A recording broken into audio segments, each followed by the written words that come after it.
Hello, everyone, and welcome to another episode of the Agreeable Gray Area podcast. As always, I'm your host, Elle, or Leandra, because I think everybody knows me from all of my listeners. If not, then pretend you didn't hear that. So, today is an awesome podcast episode because I have on my very first guest. You know him. You love him. You can't live without him. Unless you try really hard, but then your life would just be harder without him. I don't know about that. So I have on Guil. Hey, how's it going, everybody? Yeah, and Guil is here to tell us about how he essentially just discovered himself. I met Guil a little over a year ago, and we've been friends and tight ever since. And one thing I just noticed about him is that he's just him. I don't, yeah, like he doesn't. I'm Gil. Yeah, Yeah. yeah, he is Gil. Like what he does is just like he just does whatever he wants. He has a ton of hobbies. He's into cycling. He's into anime. He listens to just everything, like every podcast ever. He just somehow has the time to listen to it. And no matter like what anybody says or talks about him, he just does whatever he wants to do, which is I think awesome. And it's something that I, personally admire about him. So I wanted to talk to him about his background, his upbringing, and just how he became who he is now. Gil, thank you so much for, taking the time out to join us. Yeah, thank you for having me. Yeah, of course. I'm excited. I'm actually super excited because I haven't been on a podcast in a while, like a podcast that I enjoy. Because I produce podcasts like every other week. So like this is actually pretty cool to be on one and have an engaging conversation. Yeah, thank you. So you usually produce podcasts. So are you on the podcast as well? Or? Some podcasts, they have me as a producer mic where I'm actually talking or giving feedback. Mostly those are for the podcasts where no shade to them, but they're not too confident in their podcast. So they want somebody to help lead the show in a way. Yeah. So I kind of give a really good father, positive figure type role in some of the podcasts where the voice of reason, pretty much. I think in novels it's called third person omniscient or almost. Yeah, something like that. Yeah. Okay, no, that's awesome. Yeah, it's pretty fun. I mean, it's pretty cool because I actually listen to podcasts. So it's to get paid to listen and edit a podcast, it's like the next level. Yeah, that does sound awesome. Yeah. That definitely does sound like the dream. Yeah, all right. Sometimes a nightmare, but or a fever dream because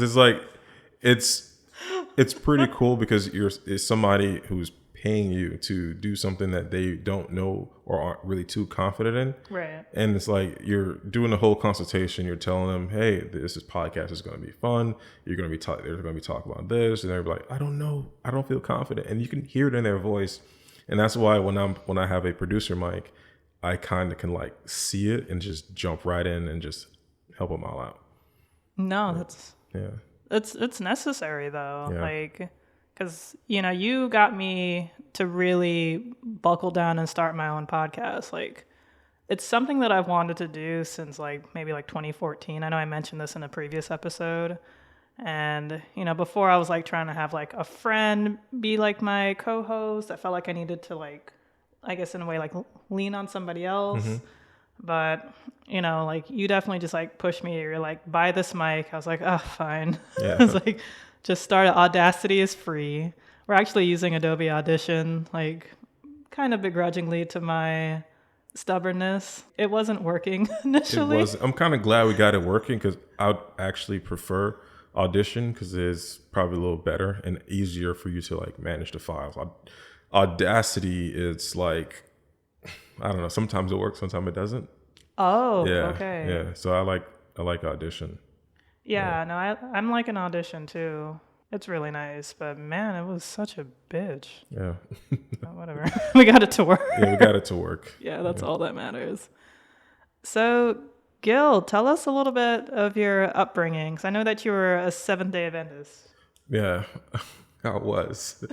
Am still, who knows? I grew up, originally, family's from Haiti. I was born in the Bahamas, came here when I was super young.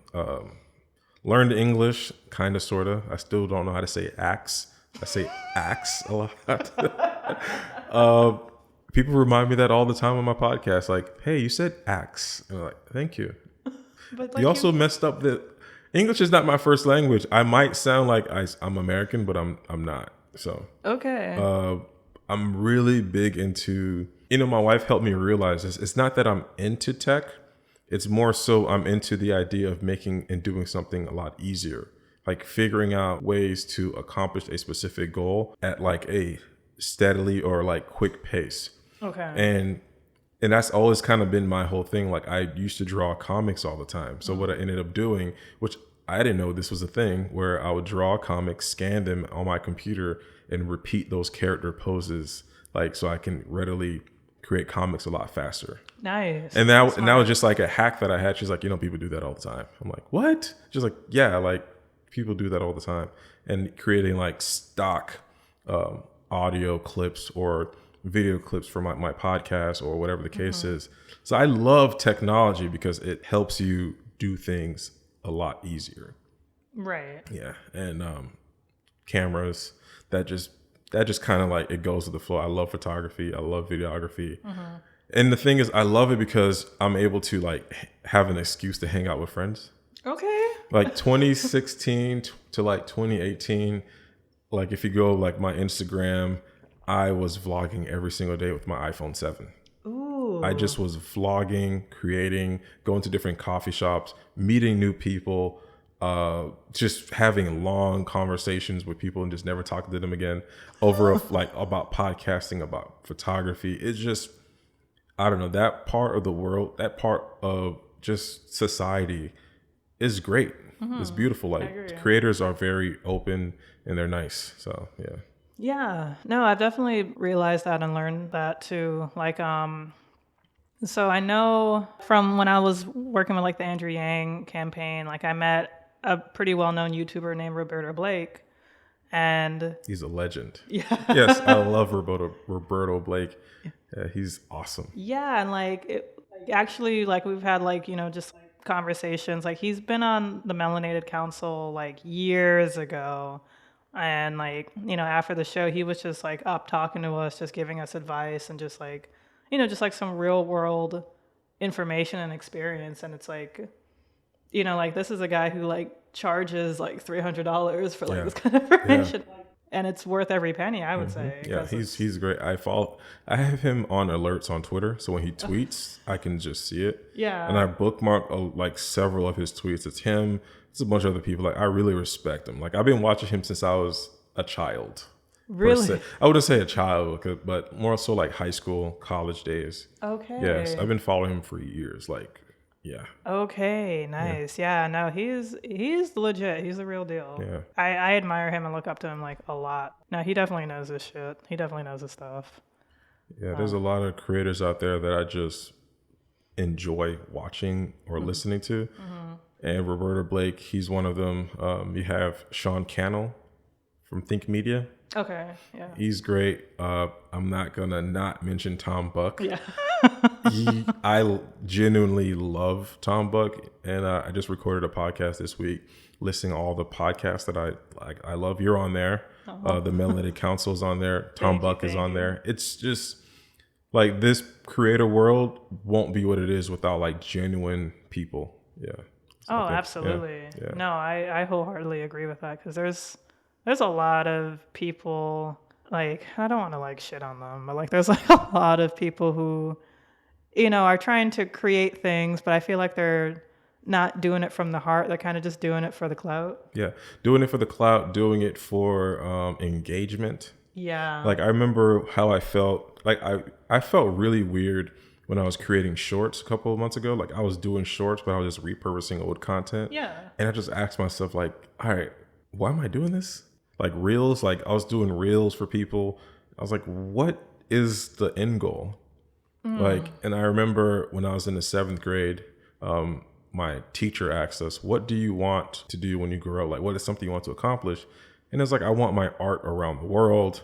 And then I got to have that happen when I created a podcast in 2014. I got to like sell merchandise. I had a clothing line. I did a lot. Nice. And people were buying it all around America. People were like listening to my podcast all around the world, which is great. That's awesome. But art means something. Like, art isn't just a splat on the wall and then you sell it. It has to have meaning. And then I looked at my YouTube shorts and my YouTube shorts and IG reels, like, this has no meaning. Like, most of it didn't really have any substance. So I kind of just felt like I was lying to myself. I'm just doing this for engagement. There were some reels that I shot where I was like, this was art, but I'm not saying I didn't get the reaction that I wanted, but I just was like, this takes a lot of work to do. Right. Like, I did one where I was, I had an idea that was like driving me insane, where you probably seen it, where I went to the gas station and I was pumping gas. I think so. And at the end of the video, I was singing a Drake song, 21, can you do something for me? I don't know if I so it's like those to me are like the videos that I want to do, but it's like social media is like, I don't care about that. Oh yeah. You know? That's the thing I hate about like social media, because there is like some awesome content that just doesn't get any views, any likes, because like it's like, you're not showing your tits in this. Yeah, so it's like, what does it matter, Guil? Like, you're not showing your tits. Like, get with the program. Yes, exactly. So yeah, like I even was messing around with the idea of like creating a fake account using Midjourney. So create like some model chick, white girl, and see if I could get engagement. And like, I was getting like crazy engagement. I deleted the account. I was like, this is stupid. I hate the internet. Like, really? I had a content creator account where it's a young Indian woman and she would like be podcasting or just showing podcasting equipment. Like, I was getting DMs like crazy, nothing sexual, but more so like people wanting to collaborate and work. And it's just like, I literally say that I produce podcasts and do photography, and I can't get like anyone to talk to me. So you were like producing these for these people? Oh no, I create like a fake account. Oh, okay. And then just to like see like what type of reaction will the internet give me. And I was getting like not a lot of followers, but lots of engagement, right. DMs, likes, comments. And it was just some fake AI photo of an Indian woman that I found that I created with AI. And it's just, people were really interested. And I was like, I wonder if I could blow up with this. I was like, this is not me. Like, right, I'm not that type of person. Like, I have to create art and it has to mean something. And once I saw that YouTube shorts, and I was just regurgitating old content and just trying to keep up with the algorithm and feed the algorithm, I was like, this doesn't do anything for me. Yeah. I gained a lot of followers though. I mean, subscribers. Like, I was noticing like real growth. But I don't know if I want to get growth from like somebody just easily just hitting subscribe. Because the thing about YouTube Shorts is like the subscribe button is like where your thumb is. So you just see it. Yeah. That made me laugh for like 10 seconds. Subscribe. But it's like, do you want to be a clown, or do you want to actually be like somebody who has meaning and purpose, and somebody watch your video and they willingly subscribe, not because the algorithm told them to because their thumb is right there, or did they actually subscribe because I actually fuck with this guy. This guy's smart and interesting. Yeah. No, it's true. And the thing about like what gets engagement is just like, it just makes you depressed. Like, it just makes you, and like, it's designed to do that, because that's just sadly how humans are wired. We're wired to just like pretty things and feel FOMO and feel negative. It's like, here are the 5 things you shouldn't do. He's like, these are the 7 things women need to be doing. I saw an article on Twitter and it said, if you're a white male from ages 30 to 45 or something, you should not be working out 7 days a week. No, you shouldn't be working out 7 to 10 hours a week. Like exercising? Yeah, you can't work past 7 to 10 hours of exercising, or else you die of cardiac arrest. So it's like, wait, hold on. So if you're a white male from ages like 35 to like 40 or something, they don't recommend you working out more than 7 to 10 hours a week. That's not even a lot of hours. I know. And I just was like, what? And this is like a real article, and it's crazy. And it's like every once in a while, there's like these things that, and like social media will say, hey, do this, don't do this anymore. Oh, don't fill up your gas tank. Filling up your gas is like horrible for the environment. Or or something crazy. And it's just, what? There's a lot of do's and don'ts. There is. Yeah. There's a lot of, like, especially as like being black, like there was at one point in time where I had to stop buying Cantu, the hair product, because it's no longer black owned, like, or was it black owned? Oh, it's not black owned. You got to buy black hair products. And then just like, okay. Oh, then you can't buy, because at one point in time we were kind of boycotting things made in China. Like, can't buy things made in China anymore. I'm like, okay. Like, everything's made in China. Everything's made in China. And like, it still is. Like, yeah. Or you got to buy an American made product. And it's just like, okay. I just don't really like the hustle and tussle. And that kind of goes to my point of like, people always have this vision or idea for you. Yeah. Like, for sure. Me and my wife been together for like 13 years. You guys gotta have kids. You guys gotta have kids. You guys gotta have kids. You guys are gonna have to have kids. And it's like to the point now where people would look at me and my wife and they'll say, oh, I'm gonna give you guys a game plan. So you guys gonna buy a house. You guys gonna like get a vehicle. And you guys gonna like do that. I'm like, oh, wow.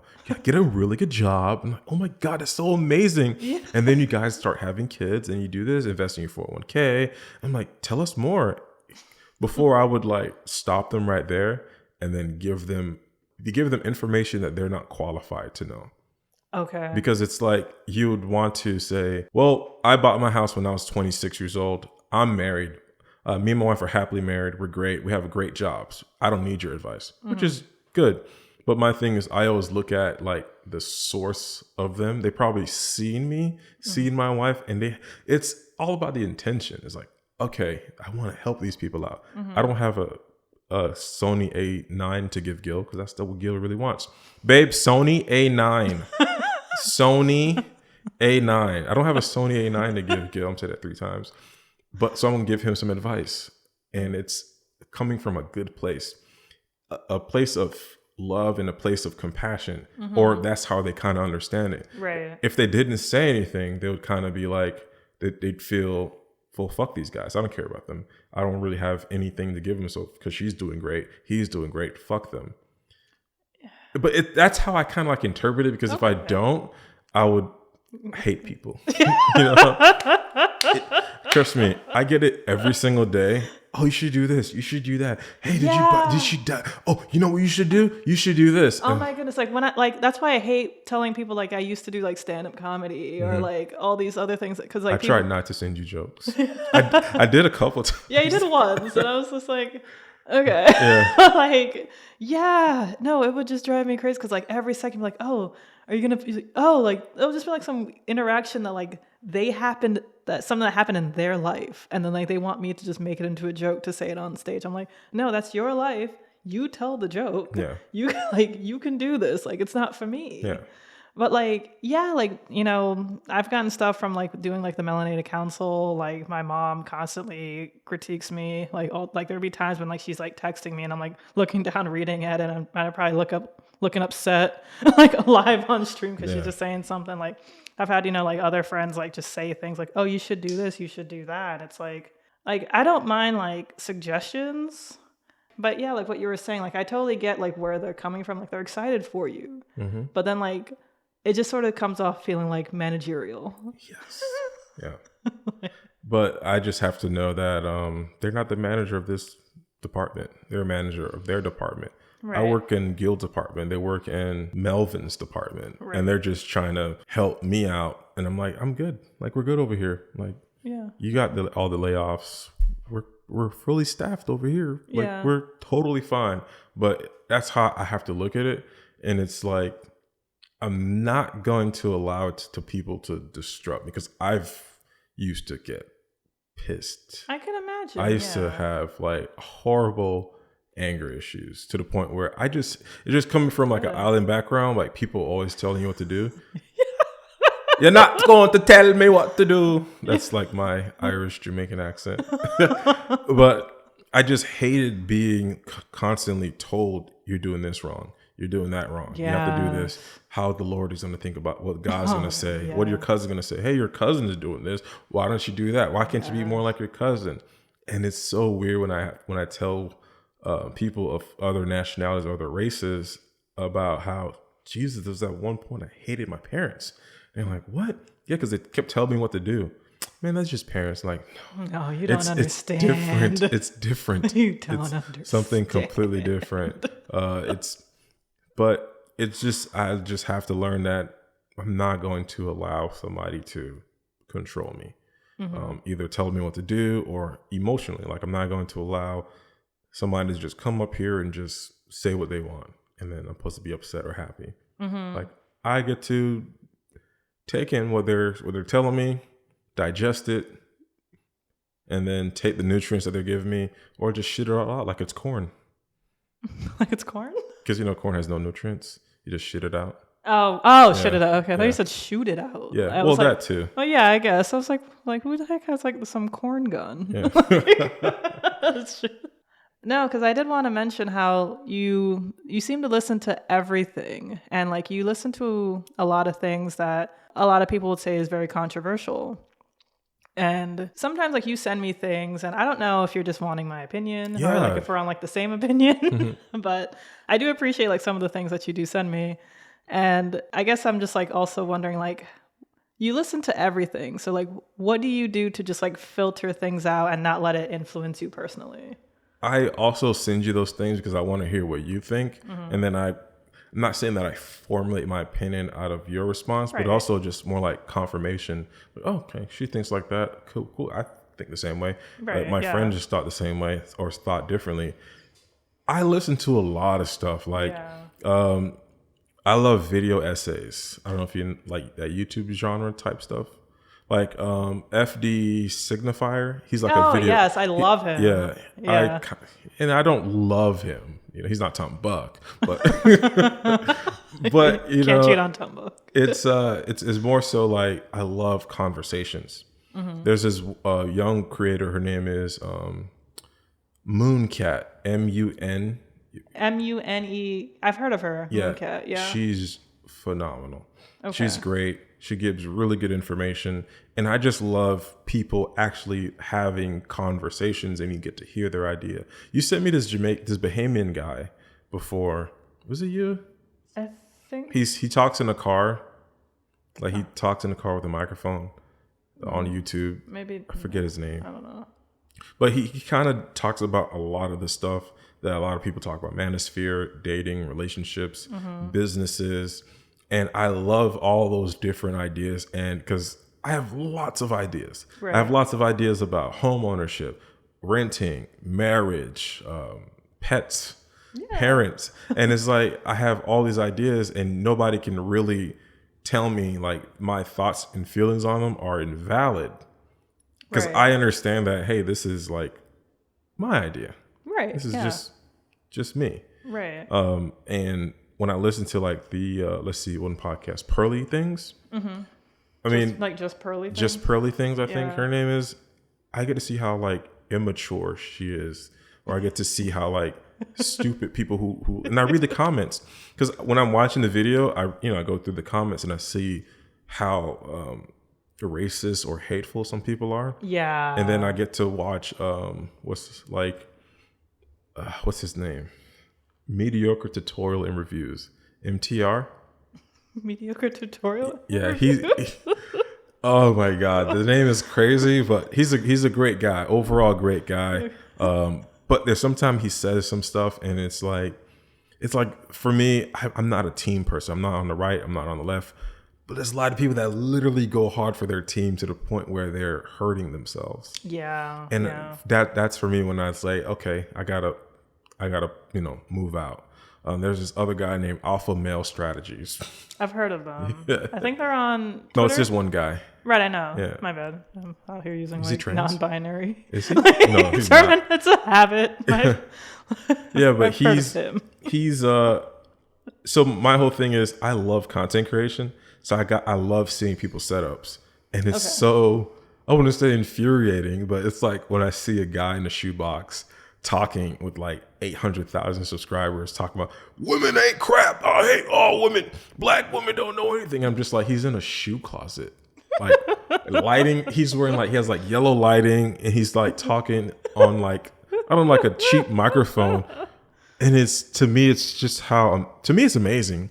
I agree. It's really humbling because like anyone could just buy like the expensive gear. Like when I see people do that, and like yeah, it does drive up engagement better when they have like a great camera, great setup, and everything. It does definitely drive up engagement, but I feel like it's like when people like buy all the maps and the equipment on like Call of Duty. Yeah. It's like you're essentially cheating. Yeah. And I remember I was listening to a podcast, and it was a really interesting gentleman that I kind of didn't like his response. He said, I feel like it's super easy that somebody can buy all these stuff and pretty much spew out stupidity, and there's yes. And I liked it, but then it's more so like, yo, let people have fun, like true. Yeah. It's to me sometimes the stuff, they're very hateful, but I feel like it's so important to know who your enemies are or know who these people are. I agree. And I don't like doxing, but people make it so easy to like screw themselves over. Mm-hmm. Like if you were to go on a Twitter tirade in a Twitter thread about, hating Windows laptops. Okay. No, hating iPhones. Yeah. Like you hate iPhones, your iPhone is stupid and all the other stuff like that. People who have iPhones are, and feel entitled. And then you were to apply for like a company and it's Apple. They just look you up. Right, that's and true. then they see all the stuff and it's just like, why didn't you think that? Or like when people make YouTube videos and they'll say they hate women and they hate, trans people, they hate these people, they hate this city. Mm-hmm. And then they apply for like a job for the city. And it's like, it doesn't really take much to look you up. I don't do that, but when I work with like people, mm-hmm. I always look them up because right now you have to. Just recently, there was a YouTuber who went on a whole Twitter for no reason. I think like his last tweet was like, yo, I think I'm having pancakes today or something like that. Then his next tweet, trans women aren't women. And it's like, yo, what does that even do? So my whole thing about Twitter is like, before I tweet, I have this whole thing where it's like, does this push the needle forward? Okay. If Leandra's reading this tweet, what does this do for her? If my wife is reading this tweet 6 months, 8 months, 1 year from now, is this something that I want her to read out to me or something? If I have, adopted or foster kids or something, mm-hmm. and they want to know more about who the hell is Guil, this guy, is this something that represents me, who I am? That's a good point, yeah. Like even like YouTube comments. So people think you can't find them. You can actually search your username on Google and find everything that you tweeted or commented on. Yeah, that's true. Then, yeah, especially because like YouTube it's your is username. Google. It's YouTube is Google. But people forget that. Like people feel like they have this anonymity, whatever how you say that word. Anonymity. Anonymity. Yeah. But you really don't. Mm-mm. Like people think they use DuckDuckGo and then type in "I hate all black people." Like no, for me, I just like to be aware of everything that's going on. Like Batman's my favorite DC superhero. Okay. And he knows everything that's going on. Doesn't have a what do you call it? A chicken in the fight. But he just knows everything that's going on and he's aware of where to go, where he needs said information. Mm-hmm. And he's able to network, collaborate with the devil if he has to get something done. And that's my whole ideology. It's exhausting. But trust me, when my wife wants to know, who's Kevin Samuels? Oh, let me tell you. What's going on? Sit down, let me tell you. It's great. And I love being that resource, that friend that people hit me up. Mm-hmm. Hey, do you know anything about this? Oh yeah. You got time? I'll tell you. Like I'll let you know. Like it's not exhausting for me. And I don't know, maybe I got it from my dad. My dad loves consuming information, like good, bad. He just loves to consume stuff. Like he had a bunch of businesses growing up. He sold ice cream. He had a carpet cleaning business that did really, really well. And that's one of my first jobs as like a 12, 13-year-old, helping my dad with advertising. Mm-hmm. Like I would go to like the corner store or on the side of the road, hand out business cards, flyers, like talk to people, talk to strangers. Then when we got dial up. I put the business on Craigslist so that we can like advertise it and get it out there. So Nice. it was pretty fun. And with that, doing carpet cleaning, I got to see and meet a bunch of different type of people. So I remember, what was my little brother? It was a friend of mine. He was like, wow, when you go to people's home, like you don't act all weirded out. I'm like, dude, I've been in over 1,000 people's homes. Like it's just a thing. Like I'm not used to. I cleaned tile, stairs. We did cars, did a bunch of stuff. And that just kind of introduced me to like labor. Like I love working. I love talking to people. I love just it's pretty cool stuff.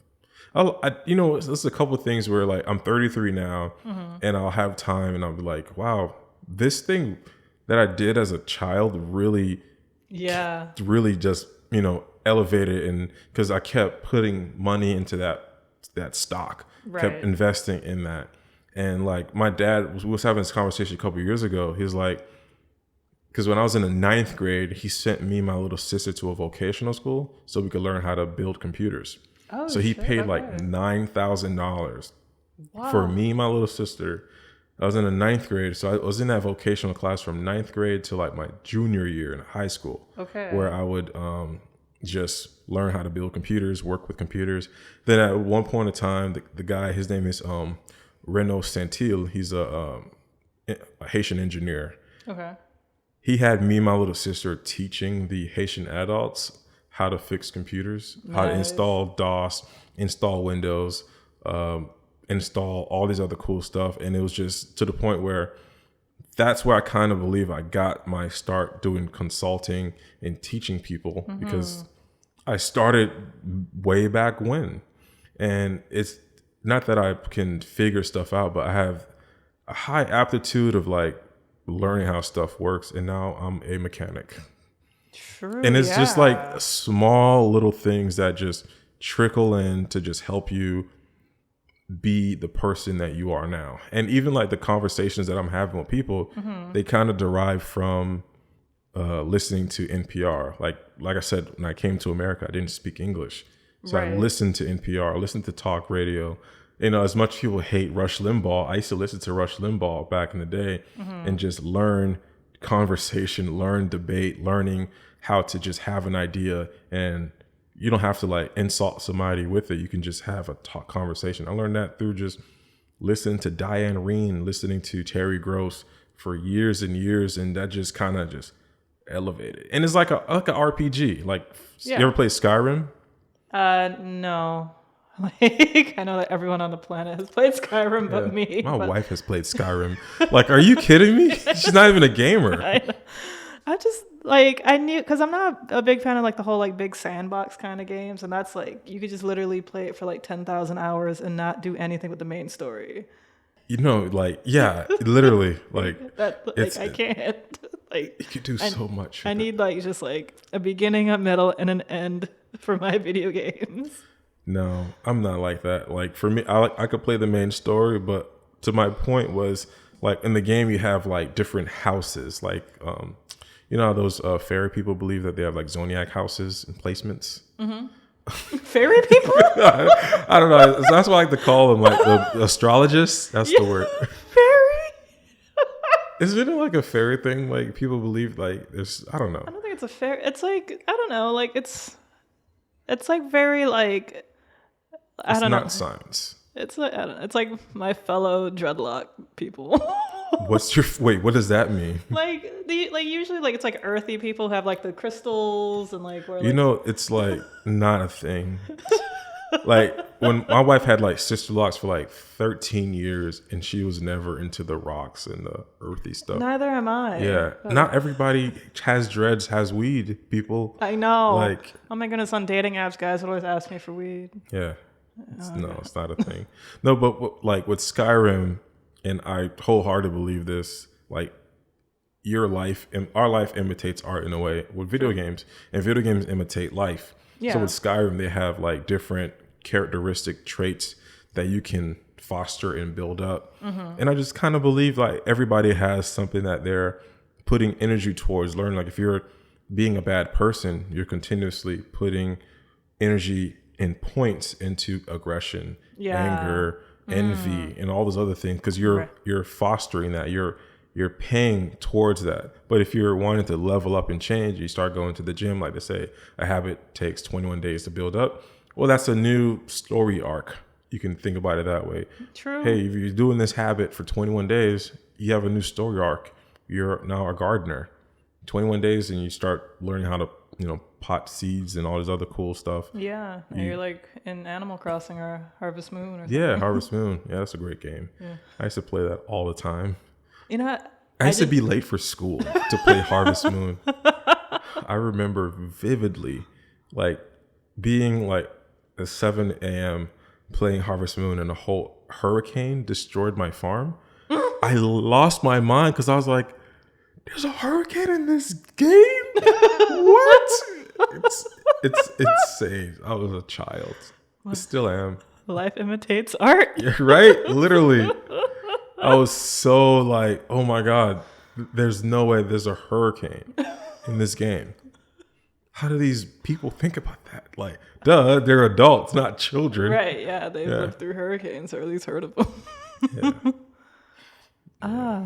No, but like, you're absolutely right. And I have been like seeing life like that, especially just recently. Like, I think it was like December, January, I took like a month off of social media completely. And I got randomly into like juggling because I watched a YouTube video about like how juggling can help like increase like gray matter in the brain. And that's supposed to be like good for your brain. Pretty much essentially, if you learn something new, it creates gray matter. So I was like, okay. I happened to find 3 tennis balls in the house somewhere. I was like, oh, nice. So I was like practicing. So I was like, I didn't want to buy new balls. Yeah. So I was like, great, I have 3 tennis balls. Must have been something I wanted to do before and then didn't get around to it. You didn't make a TikTok about your juggling? No? What are you doing? Then it means nothing. Exactly. If I didn't make a TikTok. So like, I've been like juggling, and it's been like a nice thing to just kind of keep my hands busy, even for like, like 2-3 minutes. But like that adds up because like I didn't know how to juggle like at all. Yeah. Like at all. And it took me like, a month. Just like working from home and like just being bored. It's like, okay, let me just like try. Were you a lonely child? Like juggling? Like you never juggled? I did, but like never like correctly. Yeah. I don't know what correctly it would. Right. Like I thought I was juggling correctly this whole time and it wasn't. Really? Yeah, because I was like, okay, I know how to juggle 2 balls. But I was like, oh, this isn't how you juggle 2 balls. And then I watched the video how to juggle 2 balls. I'm like, okay. And then I started with 2 and then I got up to 3. So I can juggle 3 balls. All right, I'm gonna learn how to juggle, but I want to find the right video, and I want the thumbnail to be very intense. You know nothing about juggling.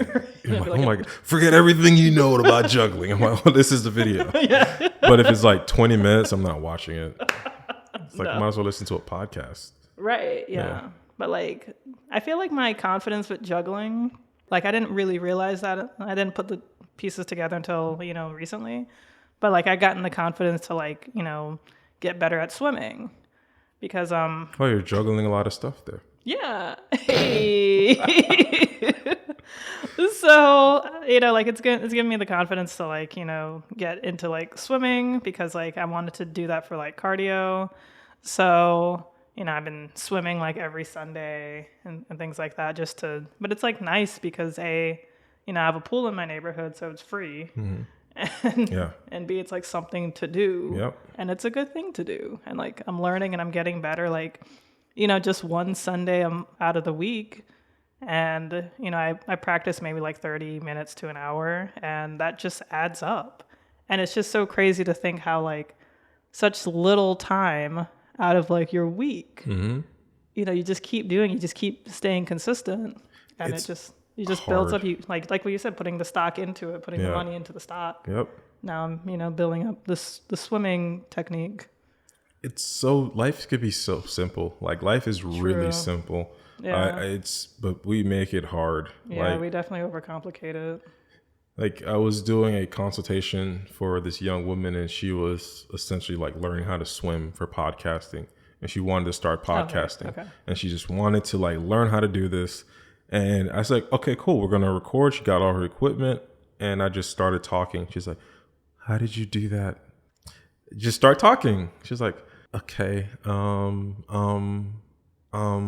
like, well, you're not going to get better today, but you just got to keep podcasting. Right. You got to keep going and keep practicing. And it's the same thing with everything else. It is, yeah. It's so crazy. It is just so simple, but even for me, like, I just stop sometimes. For sure, yeah. And it's like I have a whole studio, like over $50,000-$60,000 worth of equipment, and I hardly ever use them. Yeah. No, like it happens, but like, you know, you're here, you're doing it. Like I took a long break from my last episode. Like, you know, I was just like, all right, let me just put this podcast like interview on like in my calendar on the books just to make it real. Yeah. Because just so I can do it, just so I can continue doing it before I'm like, oh, who cares? Nobody's gonna like this. No one's like. Yeah. I feel like we have like no excuse. Because we quite literally are like 8 minutes away from each other.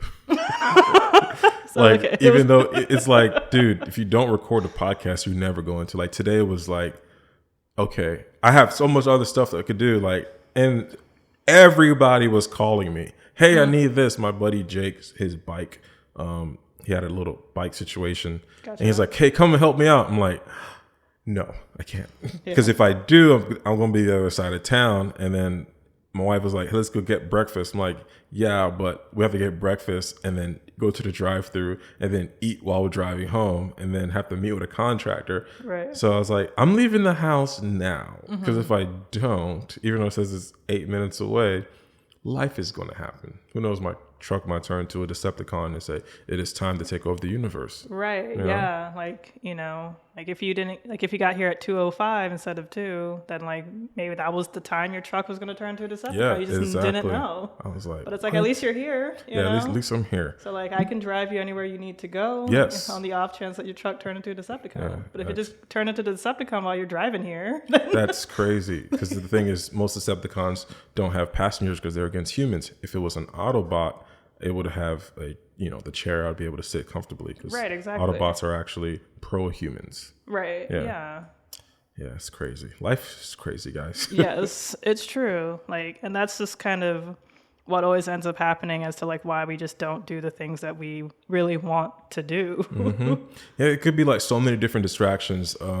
So I was recording a podcast, not the last one, but a couple episodes before. Okay. And I have concrete walls between me and my neighbors. Like we have a townhouse. Yeah. It's like a fireproof wall.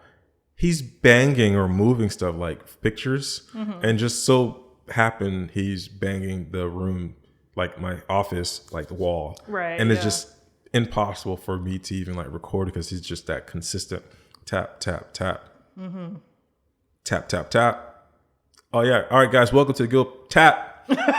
Welcome to the Guil podcast. And it's just like, I'm done. And then other times my mother-in-law is staying over. And if you're married, you know, nobody's in the, you can't.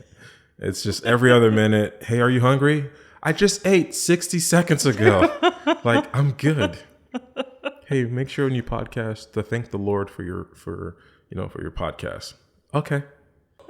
It's just one of those things where it's just like when you're trying to create, something will always get in the way, and it's so annoying. So I actually have a podcast coming out where I talk about eliminating those hindrances or eliminating friction. I actually got that term from Tom Buck. I was listening to him on a live stream with I think he was with his wife or somebody else, and he said he's eliminating friction. I was like, that's a dope term because that's my whole ideology. Like I have 2 Rodecaster Pros because just in case something happens, I have 4 of these microphones because who knows? I have like 8 different cameras because who knows? And things always happen. Like I've been on shoots where my camera overheated.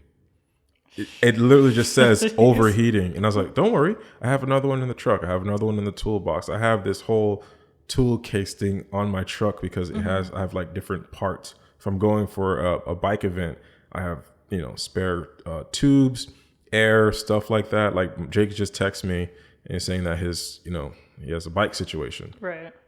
I have all that just in case because I understand life happens. And, right, exactly. And that's like another thing too. Like I used to think about how, oh, this is just being paranoid. And it's like, well, this is how I respond to life when it happens. Be ready. It's being cautious. It's being cautious. It's better to have it and not need it than to need it and not have it. Yes. And the thing is, I just have that zombie apocalypse mentality where it's just, hey, if shit were to hit the fan right now, like last week we had a scarcity with gas in Miami, and it was trickling down to Broward because people from Miami were coming to Broward, and the Broward people were going to West Palm. So it's like, well, it's 3 a.m. when I'm getting off work, nobody's up. Let me drive to a gas station, fill up my car, fill up my wife's car, and fill up like a container, just in case it rains next week and we're flooded out and we don't have any way of getting any gas. Right. That's how my mind works. And it's just, it might not get me a lot of sleep because I like to make sure all my doors are locked and my cameras are on and everything, stuff like that. But it gives me peace of mind. So when I go to sleep, I'm knocked out. Like exactly. I'm good. Right. But because I just can't imagine, being in a scenario where the zombie apocalypse hits and then you have to like run to get gas or run to get food, or you're buying food or you're buying water. Right. And it's just like, no, you have to be ready, especially with all these layoffs happening in the world. It's just, what skills do you have that is transferable in another industry? Right. Or what skills do you have that you can barter for something else? Like I have a contractor who I'm working with right now. He's going to be replacing like my toilets and my shower. I'm doing some AI content for him. Nice. To barter. And it's just like, well, I was like, well, how much is he going to charge? It's like, yeah, I'm doing some AI stuff. I'm using Midjourney to generate some pictures, and he wants me to do a book cover for him, to design something for him. I'm just going to do it on AI. I'm going to, he wants me to transcribe some patois poems. Okay. And I was like, cool, I could do that. Okay. And that's just bartering. Right. Like, what skills or knowledge do you have that can help you save time or make money? Exactly. Yeah. And the zombie apocalypse, I use that analogy all the time. No, like one of the things that Roberto Blake, always talks about, and like, he's like spoken to like, like me and my friends about, is your skills are something that you always have. Like no job can take that away from you. Like no one can take your skills away from you. So like if you know how to do XYZ, you know how to do XYZ. That's just a skill that you have. That's knowledge that you have. So one of the reasons why I try to use Adobe Audition is because on the off chance that like, something happens with my job, or if I want to, go to a different company, or maybe even stay in the same company and just do something else. It's like, well, maybe my skills in knowing Adobe Audition, knowing how to make podcasts, knowing how to, live stream, do YouTube, like that could probably be used somewhere else. Yep. So at least I can stay afloat somewhere. Yeah. Because you spend a lot of time just kind of doing the same things. And you just get comfortable. But being comfortable is like so discomforting when you realize like what can happen to you. Yeah. So it's like, no, you got to learn how to do these things. You got to, have your resume updated. You got to, put everything on your resume. Like, everything. Yeah. And that's my whole zombie apocalypse thing. I told my wife, told my friends all the time, like, dude, shake it up. Like, learn something new. Hey, what did you learn this week? What did you learn how to do? Like, hey, this is what I got going on. I learned this thing. And I'm like, gosh, Guil, you're doing a lot. You have to. Right. Yeah. Or else you kind of get left behind. True. Like, there was, what was it? Something going on with Instagram. Like, I talked to this content creator. He's like well established. He knows a lot of stuff, but he's behind the times, and he just needs help understanding AI. And I told him, he's like, oh, I'm going to start investing in Linktree. It's like $9 or $10 a month or something like that. And I'm like, hey, today Instagram just launched this feature that eliminates the need for Linktree. You can now put links in your bio. Yeah, like more than one. Yeah, more than one. Yeah. And you can like no longer take it to this fake Linktree website that will take you to their website. Like, no, it's the link, boom, and you go. The thing is about Linktree, I like Linktree because it, it works. But I just hated the whole go on my bio, click the Linktree, and then scroll down to find the link. It just was so annoying. I was like, I did understand why that wasn't a thing, and now it is. And he's like, oh, I had no idea about this. I'm like, well, like, you're making money on social media. Like, the way the technology is going, things are continuously changing. So you gotta like be in the know. Right. Yeah. So or you're gonna be left behind. You're gonna be left behind. Yeah. And I consider that like a strength. And I mean, that's just me because I get paid to talk about content creation, like consulting, not full time, but more so just when people ask me for something, instead of me saying, I don't know, I'm gonna look into it. I rather be ready and somebody asks me, hey, what's the best option for this? Well, this thing just came out today. Right, exactly. Like AI has been changing a lot. There's one website that I use called futurepedia.io. And it's a directory for a bunch of AI tools, and it's updated every day, sometimes like every other hour. And you just type in a specific need for an AI tool, and you just, let's say if you're looking for an AI tool for podcast editing, you can just type in podcast editing and it'll tell you what is out there. Is it free? Is it, is it not paid?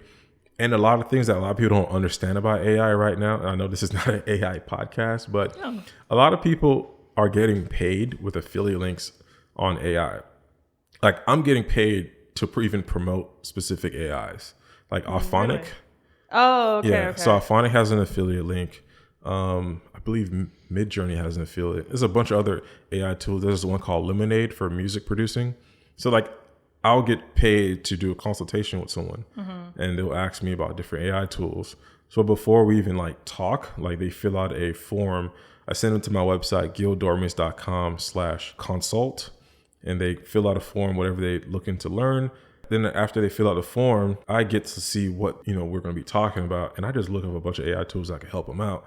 Once we start the consultation, I have like 5 or 6 different tools with an affiliate link so that when they sign up, I get a commission for that. Right, yeah. And what I was noticing was, oh crap, if I'm doing that, a bunch of these TikTok people are doing that. And if you ever look at a video that says, click the link in the bio, if you like click that hyperlink, it's not just auphonic.com. It's auphonic.com/a bunch of code /Leandra. Exactly. It's like, oh crap. And I just was like, oh my gosh, I've been duped. But I was like, I kind of learned it as I was going. And it wasn't something that I was told, just more so, hey, this is a thing that's happening. People are getting paid to like promote AI tools.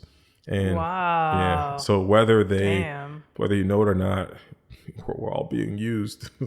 The thing is, like, I used to be upset about whenever I'd click on like an affiliate link, but now I'm like, I'd rather some of my money go to them rather than like all of it go to Amazon. Yeah, but that's the thing. It's like, you're not paying more. Exactly. But the messed up thing is, when I'm doing a consultation with someone, like that microphone, that was an affiliate link. Yeah, no, I knew that. I made sure that microphone, it's not some shitty mic that's going to fail on you, years later. I had like 5 clients buy that mic. The Focusrite, I understood your need. I know Focusrite is a good company. It's not Yongshio. That's like, $40 less. That does the same thing, but not really. I do the due diligence of like doing the research, but a lot of people aren't, and they're just creating content on TikTok or IG. Click this Yongshio podcasting interface. Right. They've never used it. Right. They don't know anyone who owns it, and they're just making you click the link and you buy it, and then they get a commission off it. That's disgusting. Have you ever bought something based off an affiliate link and it was like just absolute garbage? No, but my thing is I kind of do my own research. Okay, I gotcha. At first, but there were times where I bought something from an affiliate, like the Rodecaster Pro 2. I bought it from Tom Buck's affiliate link. I made sure I did because I just kept clicking his and just kept clicking it just to make sure. And I bought it. So it was $750 when it came out. Like I pre-ordered it. And the day that it came out was a Tuesday, May 2nd or something like, May 1st or some shit. Okay, so it's about to be a year ago now. So it's about to be a year ago now. No, it was July something. So it was like July 1st. Okay. So about to be a year. And I bought it, $750. It came. Maybe like 9 months later, it started acting up. Right. Oh, you were there. Yes, I was there. God, yes. Yes. So it started messing up.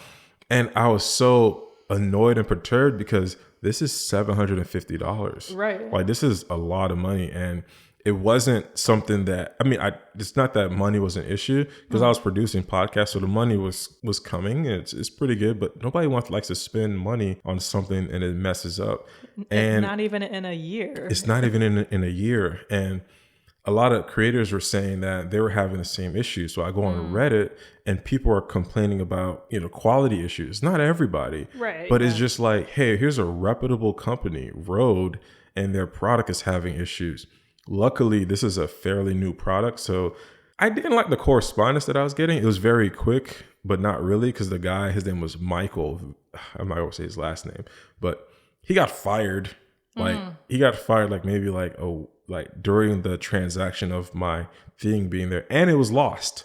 So my Rodecaster Pro 2 was lost in California at Rode's warehouse, and I just had to keep calling and emailing. The person you were just contacted doesn't work here anymore. I'm like, well, I've been emailing him for forever and calling and no answer. So I thought something happened. So I'm glad to know that, I'm sorry to hear that he's gone, but where's my shit? Right. Yeah. So I was very a little annoyed at this. Like, absolutely. I'm used to a company having conversations with you.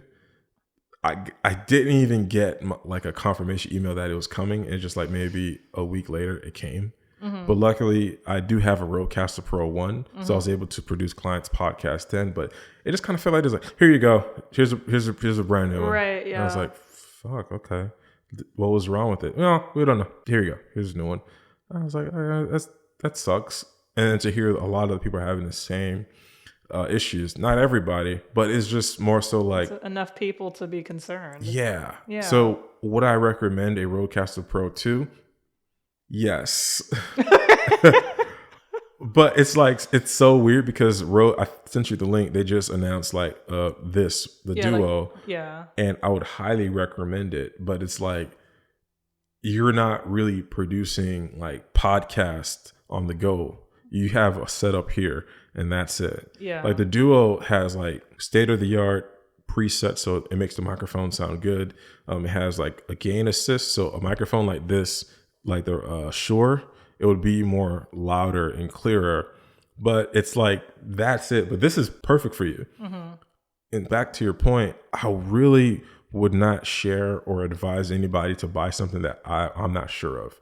I at least have that personality where I'm not going to tell you to get something and I never tried it. Matcha, this company called Hustle Bar Matcha, I'm still affiliated with them. I still get checks, not a lot now, but I still get paid to promote matcha. And people would think that I don't really drink matcha. And I was like, no, I actually like matcha. Mm-hmm. And I actually like their matcha and it's great. But there are a lot of people out there, remember Fit Tea? A lot of these influencers used to promote Fit Tea and all these other diuretic stuff and not actually use it. Oh, yeah, yeah. It's my stomach is growling. But there's a lot of tech stuff that I use and I promote. If I don't know anything about it, I don't know about it, but I'm sure as hell going to look into it. And I've talked about you, Gil, so many times on this podcast where it's just I just bought this thing because he told me to. Yeah. So, I know he did the research extensively, and it's nice to have people like you in our corners because it does save time and it is worth it because I probably would have come to the same conclusion as well because I saw your friend when I think it was the day your Rodecaster Pro 2 died. He brought out a Focusrite. So that was my first time seeing that. Because I think you had the Rodecaster 1 on you. Mm-hmm. I can't remember if you did. When you were recording, it was that Dirty Laundry podcast? Yeah, so I had the Rodecaster Pro 2. That's the one that broke. Right. I don't think the guy had a Focusrite. He had was it a Focusrite? I think so, because I remember it was red. Because I know he has a cheapo version. Oh. Yeah. It's the guy with the dreads? Yeah. Yeah, he doesn't have a Focusrite. He has a cheapo version of it, the Young Shuo thing that I was referencing. So it's red just like the Focusrite, but it's not, and the quality is not the same. It's to me it's if I'm investing in something, if I'm riding a bike and I'm on the road, I want to make sure I buy good shoes. I want to make sure I buy good tires. Mm-hmm. if some clients are investing their time and energy into like creating content with me, I'm gonna buy the right thing because I don't want things to happen. Right. Like I did a graduation like back in 2015, and I used like some cheap SD card at a gas station.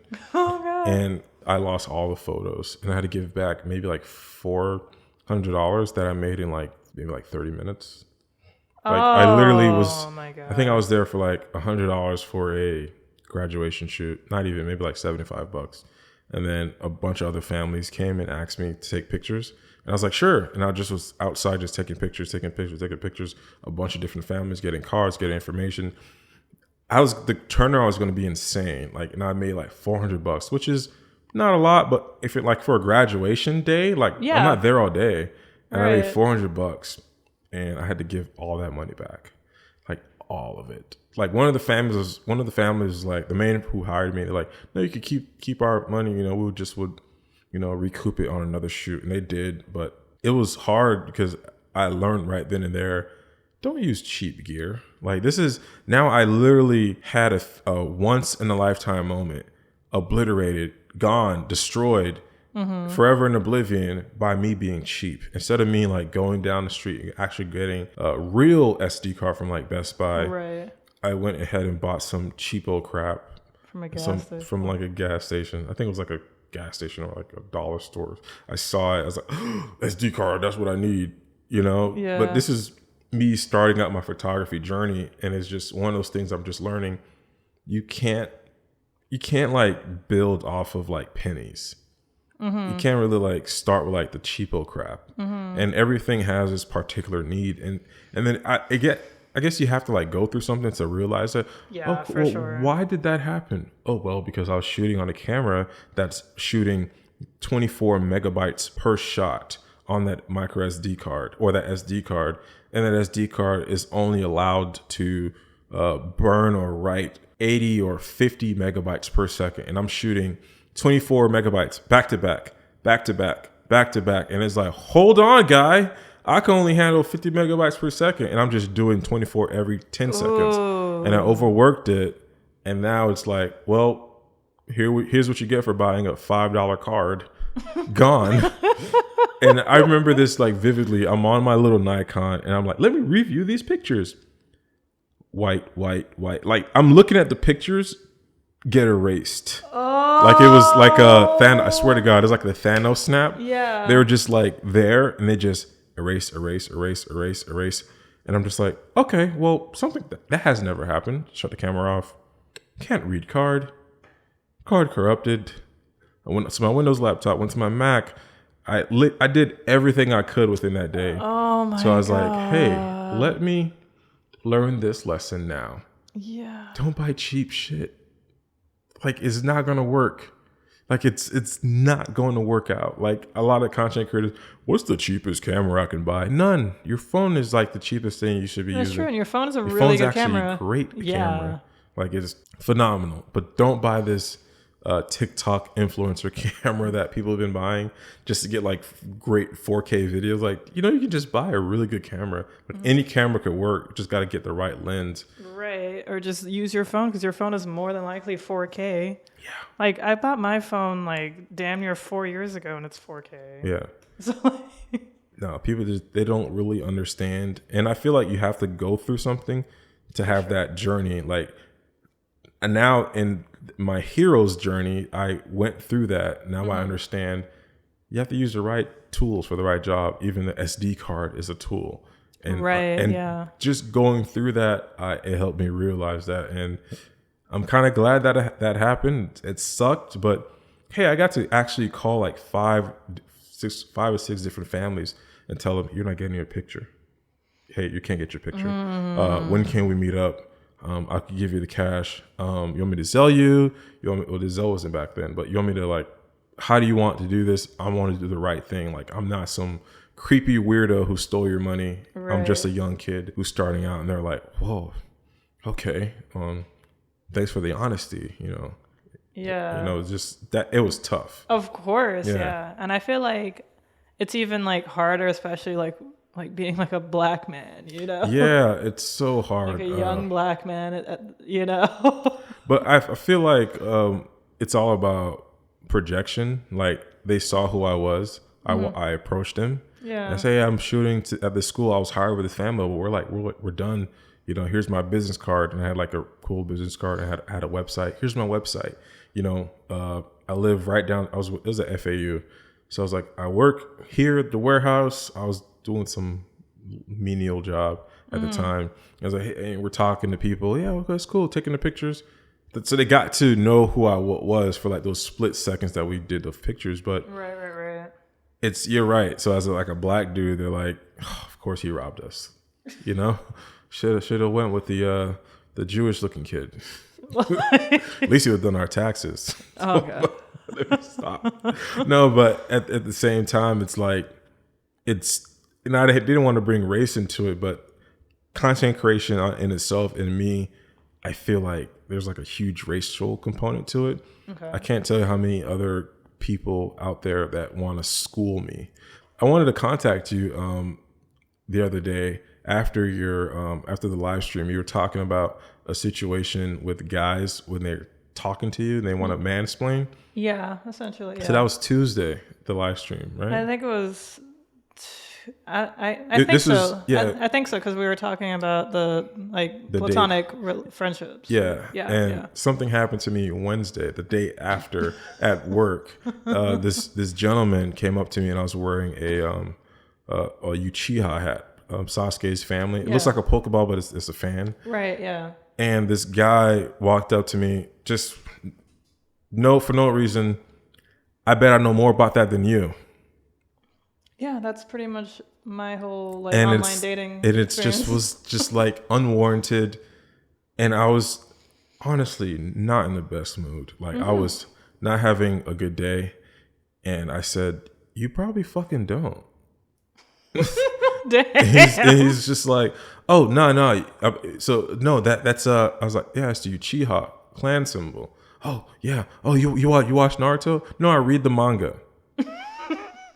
Oh yeah, man. Oh yeah, I love I've been reading the Shippuden manga. There's no such thing as a Shippuden manga. That's true. There's not. And he literally was like red, and I was just more so like, why did you feel like you know more than me? It's like, well, oh no, I'm just saying like a lot of people wear the hat. I was like, yeah, but I'm wearing the hat because I actually feel qualified to wear it. And that's a stupid thing. That's a whole other argument. Right. Like I feel like I gotta wear something and know about it. Right. Yeah. But you don't need to know anything about it to wear absolutely not. I'm learning that, but that's just me. But we got into this whole tirade, and he's now trying to get me to qualify that I know about anime. I was like, dude, I'm older than you. I've been watching this crap since like you were like still in diapers. Like you don't know anything about this. Oh, wow, that's crazy. I had no idea that you're like a big anime buff. No, I'm just into anime. I'm not an anime buff. I'm literally just into it. That's it. Right. Yeah. And it's so annoying. And I was talking to my wife, Alex, about it.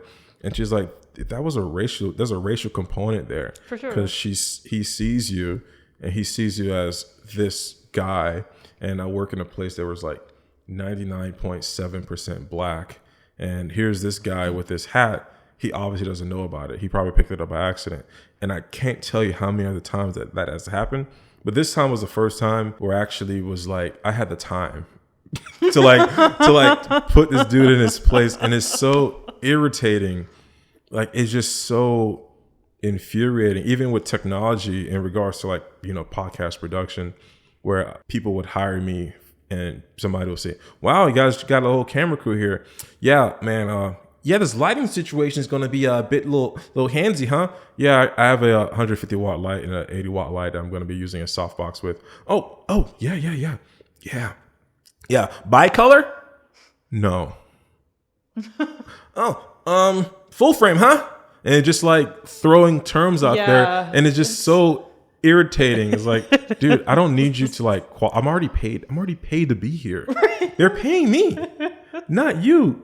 Dipshit. But it happens all the time. And then I have to remind myself, it's like one of my favorite books is The Four Agreements. And one of the four agreements is like, people don't do things because of you. They do things because of them. Like he's going through some type of qualifying problem or some issue, and he's not taking it out on you. He's more so like, I bet I know more. Let me get a one up on him. I bet I can sound smart.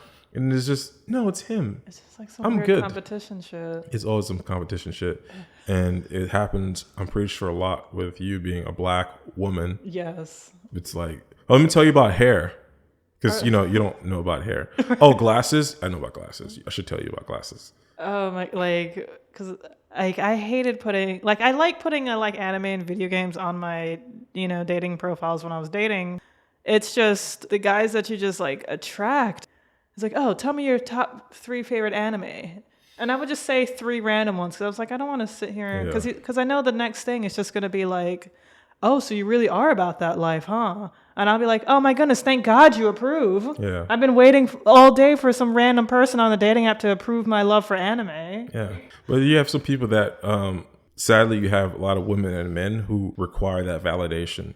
Like, I love podcasting. I love, anime. And some people, that's their personality. Yeah. And that's not what it is. And the thing is, I love anime, but I'm not the type of guy that's going to, no offense to anybody. I mean, I'm not going to tattoo it on me. I'm not going to, I have a bunch of anime figurines in the house, but it's not something where I just I talk about all the time. I do in a way, but I can have an actual conversation with someone and then not talk about anime or not bring up anime or not put up anime or not have anime happening on my Instagram. Right. Yeah. I can separate those two. Yeah. A lot of people can't. A lot of people, that's their whole thing. They're a live streamer. They have animes all over the place, which is totally fine. But at the same time, I think you're more than just this Japanese form of animation. You're more than that to the point where it's I don't think some people know who they are without it. I don't think they even, because it's cool. Right now, anime is really cool. It's mainstream. So it's I kind of understand people gravitate towards that mainstream, but I never was that type of person where everybody gravitated towards. I'll go away. But I'm too rooted deep into this thing where I actually enjoy it. Right. But same. with anything, even with this microphone, I say this all the time. I did not want this microphone. But I started using a lot of cheapo microphones that didn't really work. I didn't like the way that they sound. Then I got this mic and I was like, all right, I got to buy 3 more because they're that good. They are. Yeah.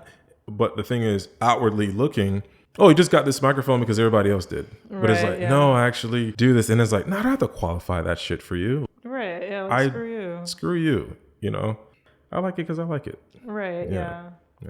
But I know that some people, especially nerdy folks, when we're talking about anime and video games, they were always kind of ousted and looked down upon or, probably picked on in school. So they kind of gate kept their I didn't. Yeah. I was always nervous to express that I liked anime and video games, but I still would, Looking back, it was pretty much just everything, all my awkwardness was just kind of in my head. It's oh, they're going to judge me and blah, blah, blah, and this and that because it's not girly and whatever. But, thinking back, I never really was judged, at least not to my knowledge. But yeah, now that it's becoming mainstream, a lot of people, I guess, are trying to like the original nerds or even the newer ones are oh, I bet you don't know about this, blah, blah, blah. I guess because they probably see us as some cool, average, normal looking people. It's oh no, I can go deep into this. Yeah. No, I mean, even back to your point in school, I was always that kid, the weird kid in school where it's I would draw, I would write poems, I would do a bunch of other stuff. And when it came to I remember we were supposed to do performance day, singing. Some people would back out of it. I sang Utada Haruku's Simple and Clean. Yeah. And people I didn't care. People were laughing, but everybody, the cool kids knew, but they were act like they don't. Right. A lot of the young girls, they knew, but they act like they don't. You have TV. This thing's on TV. It's on commercials. Right. Yeah. And it's what this is. But and everybody's oh wow, that dude making that song. I was yeah, it's a pretty beautiful song. It is. It's really beautiful. It was, and I remember it was a rap day or something, hip hop day.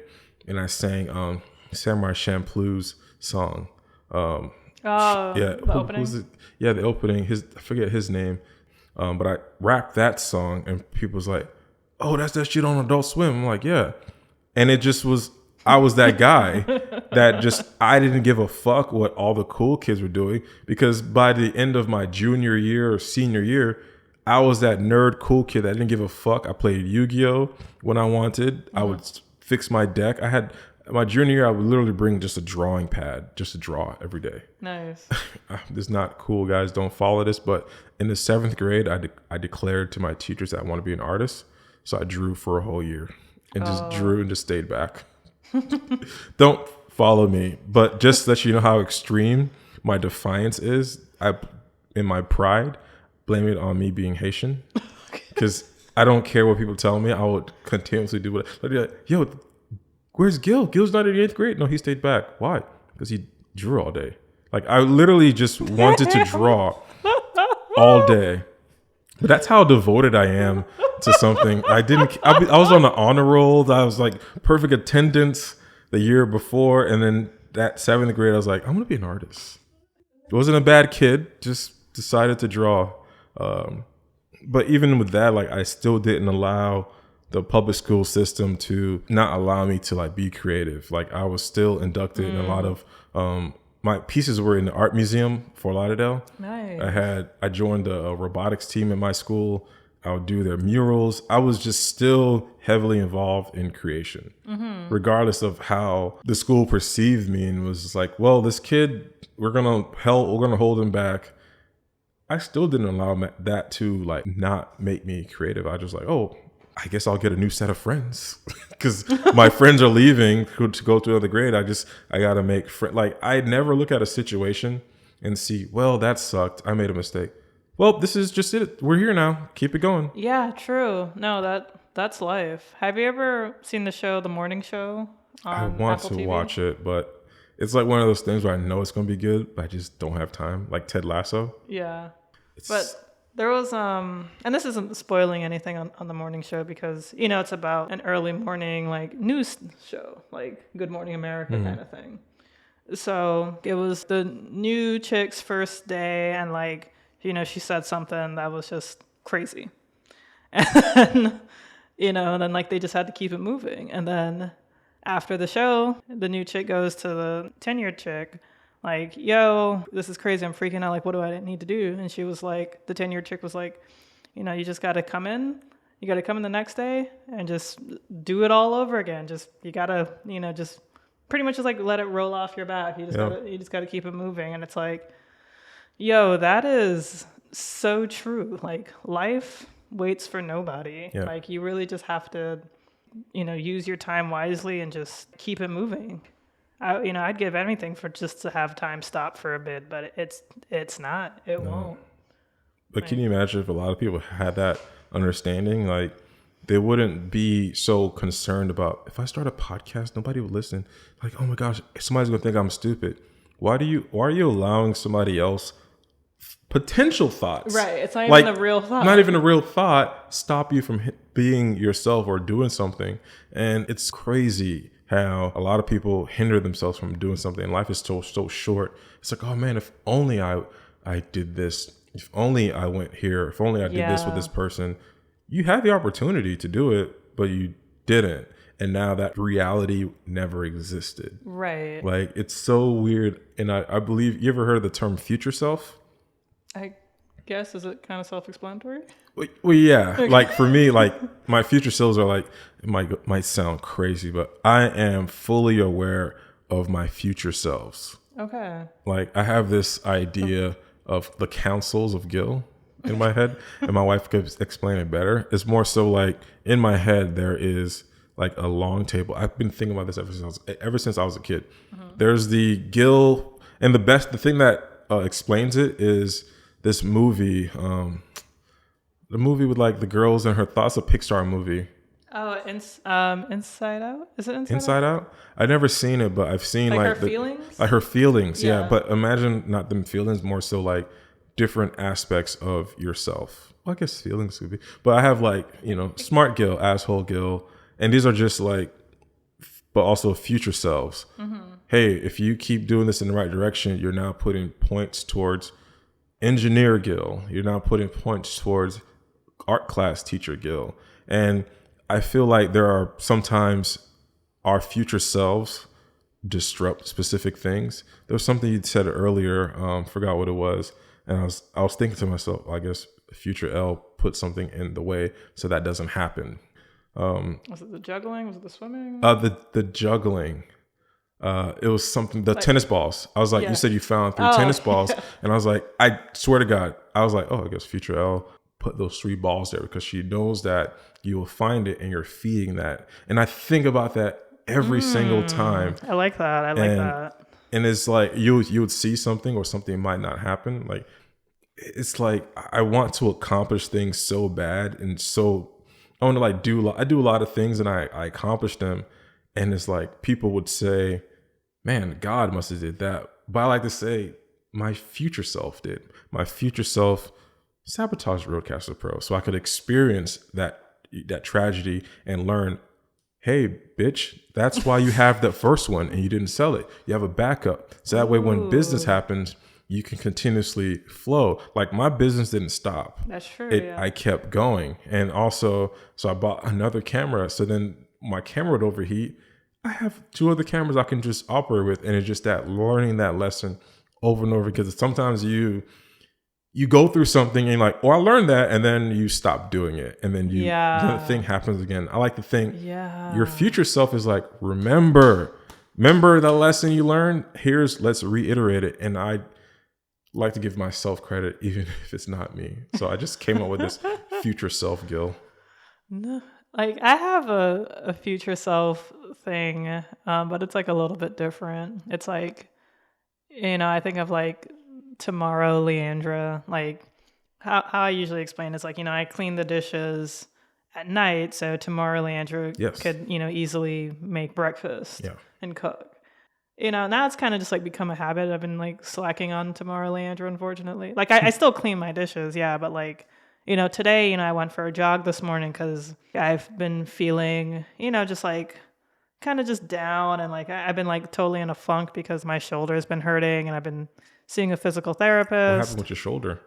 I don't know. Like it's been hurting. Like it hurts on and off for like years now. Mm-hmm. And I don't really know what caused it. Like I'm thinking that, because I think I pulled my shoulder in college. And I'm wondering if I was like, I could have sworn it was my right shoulder, but maybe it was my left shoulder because it was like, this was over 10 years ago. Yeah. So I don't know if that was it. And I just, just let it heal on its own and it's probably just healed wacky. Mm-hmm. Yeah. The body is weird. It is. Yeah. But I haven't been working out as much because I kind of stopped seeing my trainer because I'm just trying to save money. So I don't know if like the lack of exercise or just not working it out correctly or doing all the workouts that I need, because I'm like, I don't want to do back. I don't need to do this, or like, I'll do it next week or something.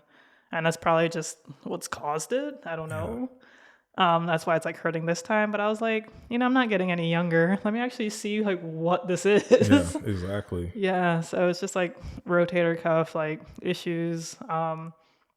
Physical therapist said it wasn't too bad, and it should be resolving itself like in the next few weeks or so. So, and it has been getting better, and it's nice to know like, oh, okay, I just need to work it out and stretch it, and like with everything in my body. Yeah, it's like one of those things is like you just have to. I don't know. Your body will always let you know that hey, there's something wrong here. You gotta do something about it. Like right. I love going to the gym and then going to the sauna first. Stretching out there. What I used to do sounds crazy. I used to like roll up all the windows and like turn the heater on. So while I drive to the gym, I'm at least like sweating and like stretched out a little bit. Okay. At each red light, I stretch my neck, and the heat is like I'm talking like blistering hot. Yeah. And I'm already like sweating. It's already hot outside. So then when I get to the gym, I'm like drenched. And as soon as I get to the door, I start freezing because the AC is blowing in the gym, like sometimes. Right. Yeah. But I don't have that luxury sometimes because now I could do that now because the gym is pretty far. I go to EOS Fitness. Yeah. Or EOS. How do you say it? I think I don't know, whatever. They have a sauna in there. Right. It's pretty dope, but sometimes it's like jam-packed. But I like to stretch because I'm not that young anymore. Yeah. And also like I gotta like be cautious of like what I do because I have a really good gym routine that I like to stick to. It's like a 2-hour workout. Okay. And I can't do that every single time. Yeah. Because of like life. Of course. And it's so annoying because I'm like, all right, I got to pick what I don't want to do or I can't do. And this gym is really great. You could lose track of time. They have a movie theater in there with like an elliptical, and it's just like they have a boxing area. Like this podcast is brought to you by EOS Fitness. No, it's not. Join today. But man, it's amazing how, because right now, future Fit Guil has been yelling at me for like eons. Like he's been like, yo, we're gonna get it this year, and I'm just like, maybe. I was in a workout club called Squad Fitness. We were doing like influential videos. We used to go to the gym all the time, and it was great. It was pretty cool. My friend that you met at the podcast, Anton. Yeah, we used to actually live together. Really? So that's when we would do jump. So he'd get off work, I'd get off work around the same time. We would like do jump ropes, push-ups. We had a punching bag in the porch in the patio. Nice. Workout. Then we would run. We had another person. She has a boyfriend. He's Hawaiian, Samoan, whatever. We'd work out together, and we would go to the gym. Then it was at one point in time we would run from the apartment to the gym, and then work out, and then jog back. And it was amazing. Like it was so weird because this is at a time where like social media isn't a thing. So there are like quite literally no pictures. And I wasn't really a content creator back then. Right. Yeah. So we only have like off dark images. Like, and it's like back then, like nobody's like very, picture, no dude is posting a picture. So like if you the stigma back then is like if you're posting pictures of yourself, like you love yourself, like whoa, that dude is I remember that. Like, and it's so weird how that again allowing society to dictate.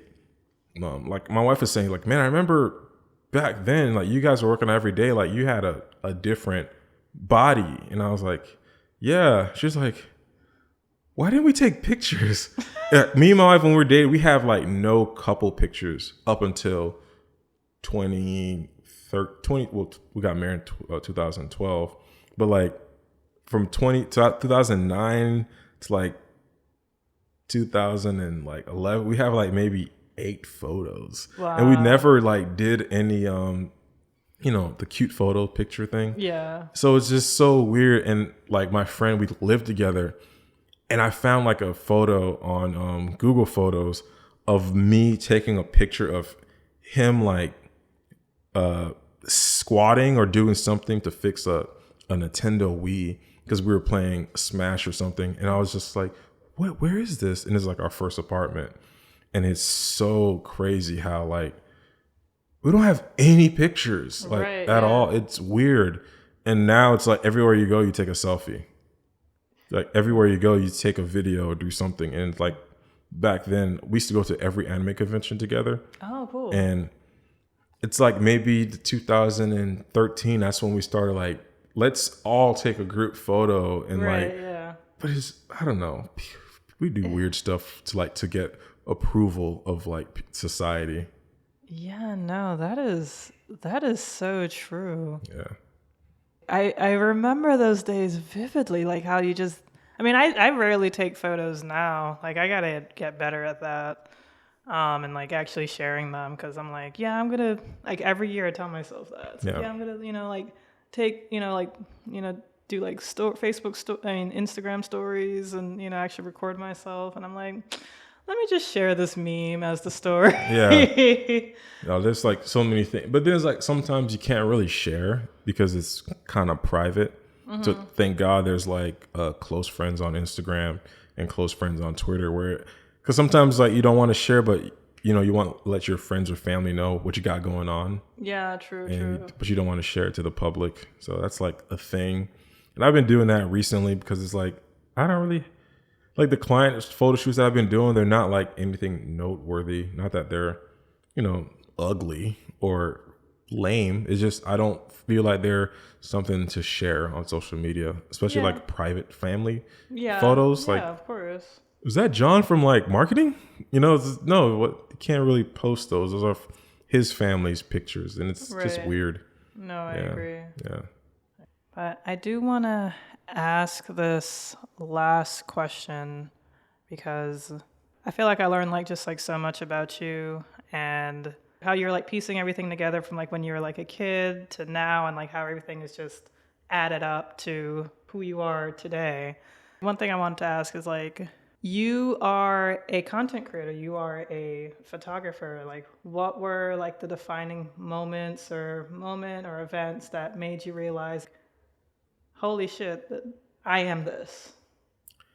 There really is no defining moment. Like, even this is it. Like, she wants to talk to me? What? What are you talking about? Like, I feel like you're always looking for that. Even though I say I don't look for validation, I'm always looking for that one thing that makes me like, oh, I'm that guy. But I do feel like everybody's a content creator. Everyone is an artist. That's something that I always said, that we all are art in a way, that we walk, that we talk, that we share ideas. It is a way that we do things, and we're all artists. But for me, I think when it was like a couple of years ago, I made like $20,000 like part-time. Nice. Like while I was creating content, and I was not really doing much, and then I had like a studio space that I was paying for. So it just was like, whoa, I have like a lot of stuff going on. And I would go to work the next day, and I just would be like on the phone with clients after work or during lunch. And I remember just doing my taxes those years prior. And like, I think it's like when I'm doing taxes, you see how much money you're making, or just talking to people, and it's weird. But I would say, honestly, the engagement I get from other creators on Twitter, like that is probably the main thing. And it's not like I feel important. It's more so like, whoa, I'm recognized. Like when you mentioned me, and I believe it or not, like even when Toby said he listened to the podcast, I was like, whoa. I just posted this 20 minutes ago. Yeah. And he listened to it, and then he was like, yeah, it's like 21 minutes and 31. I'm like, oh crap, he actually listened. And what even hit me even more was I posted recently, you saw it on Twitter, like the retention time. Yeah. It crazy, because I normally have like dips. That means everybody listens all the way through. Yeah. And there's this creator, his name is Jared Spink. Shout out to Jared Spink. He's on YouTube. He has a podcast called The Hive Podcast. Okay. And he tells me all the time, he's like, dude, like, you're awesome. And it's just like, what? Nah, man, I don't, man, you're a full-time creator. He's like, dude, like, you just have a great way of telling stories. Like, you're very engaging. And I'm just, no, man, you're amazing. Like, you have like a lot of subscribers, you have a full-time business. And he's like, dude, like, you are killing it. Yeah. And it's just, I would say his validation is more like recognition from other people. That is more so it. So you guys help me. Aww. Yeah. So honestly, it's more so like, because if not, I would be in my room upstairs, like crying, like nobody loves me. I'm doing this for no reason. I feel that. Like every night on the Melanated Council, like it's always, or every Tuesday night, like it always feels good to know that, like, okay, like Chad, Rocky, you, like, and like, several others. I'm not, I can't mention, can't think of right now. Yeah, be Julia, Elizabeth. Yeah. Like, she's awesome. Like, it's just great that they, come on and, like, even if it's just for like 10 minutes, like it means a lot, because it's like, you could be doing anything. Yes. You can do anything in the world. Like, you're on YouTube. Yeah. You could be looking up anything on YouTube. You can be learning how to make money with AI. Right. Yeah. You can, but it's like, I'm going to listen to the Melanated Council. And it's like, sometimes it's just, like, even though like we've been doing it for so many years, I still feel like just like a beginner, like novice, and I'm just like, all right, I'm just gonna talk about this and do my best. I wish you were a fly on my wall, because I literally feel the same. Like, oh, I feel so stupid. Why did I say that? Oh my God. Right, like I remember I filmed a whole video course on like photography, and like I put it on my website, and I immediately took it off. Like I felt so stupid. I felt like, and it's just like, I know what I'm talking about. Right. I know this. But it's just that fear, Yeah. No. I remember just so many times where somebody would question something that I did, like on a video with a comment. I get a lot of racist comments sometimes, which is like, whoa. I got like quickly delete it. And I'm like, oh, this is stupid. That's dumb. I was like, oh man. I remember with my truck content, as soon as I got my truck, I was really enthusiastic about it. Mm-hmm. And I would get like a lot of just assholes. It's just like, I created like a bunch of YouTube shorts about my truck and just stuff that I was adding. I made one long video talking about about the bike thing to put on the bike on the truck bed. I got like a lot of asshole remarks about being like redundant and stupid and waste of money and all these other, and it just was like the same type of person. I was like, whoa, this is not nice. Yeah. Like, it was just really weird. So I just would go ahead and delete them. But I remember just feeling like, oh yeah, that's why I'm not going to post anything. Oh no, you have to. You can't allow these people to stop you. But yeah, it happens. I want people to know, like, I know people are going to be listening to this. I get it every single time. Like, before I came in here, I just was like, okay, what am I going to talk about? Let me read over the question so I don't sound stupid. Then I was like, dude, you're talking to a friend. Like, there's just, like, relax, like, chill. And it's about you. Like, it's about me. Wait, hold on. Let me Google Guil podcast. So Guil has a podcast, Yeah. But yeah, so to answer your question, it's really you. My wife, obviously, she been plenty of times where she's just like, hey, you're gonna be podcasting? I'm like, yeah. Oh, what is it? You want me to stop? You need help with anything? Like, no, just let me know if you'll make you some coffee, or let me know if you need anything.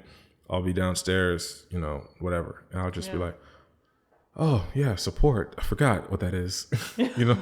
It's just like so many times where it's just, that's awesome. That's awesome. But a lot of people, they don't have that. Like, I know so many other creators where it's like, if their business isn't making $1, it doesn't matter. Right. Yeah. And it's so crazy, like, because the first years of photography, videography, content production, like, there's been like zero, like, obviously I'm buying a camera, buying a lens, learning how to use it. Right. It's been zero like income. But then when the money starts coming in, it floods in, and then it's, honestly, I could say this here, my wife doesn't give a fuck. It doesn't move the needle for her. But the thing is, I know a lot of other people, they're looking for that from their partners. Like, all right, how much money did you make on YouTube today? How much money did you make from a podcast? Like, my wife doesn't care. She's like, are you happy? That is awesome. Are you good? Like, you've been to my studio, my old studio, right? And when I lost it, it was not like it was not like it was a thing. Like, yeah, I would say it's a waste. It was an experience, and it would just, that was it. But I know a lot of other friends who had situations and they were put in a financial hole.